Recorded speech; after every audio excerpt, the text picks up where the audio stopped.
In this video I will show you what to do if you're not receiving your phone notifications on your G-Shock GBD-200 watch. So if you have connected to the phone successfully and installed the G-Shock Move app and it's still not receiving these notifications, there are some things we can check.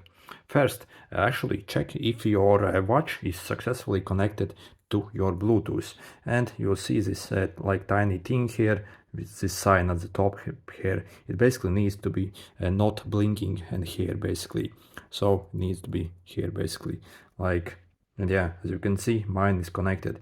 If it's either blinking, that means it has problems connecting and it's currently trying to connect basically.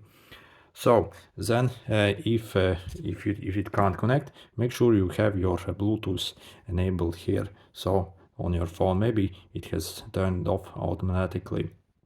Then what else we can do is we can go to this G-Shock Move app, okay, and then click on this more here, okay, and click then in the settings, watch notification permissions, and then again go to click this basically, and will bring you to the settings, and make sure you have this move basically enabled. So once you basically, when you set up your watch, you should receive like this kind of notification prompt where you need to click that basically, because it won't work otherwise. Maybe you have skipped it or not clicked, I don't know.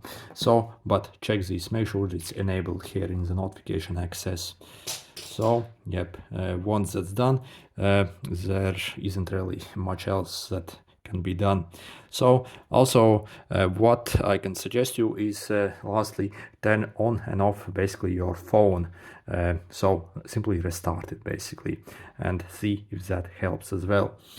Also sometimes I see that this Bluetooth connections on they aren't very good on this watch, to be honest, and the distance at which you can receive notifications isn't the best also compared to the other watches. So yeah, the Bluetooth system, I don't think it's the best on this watch anyway.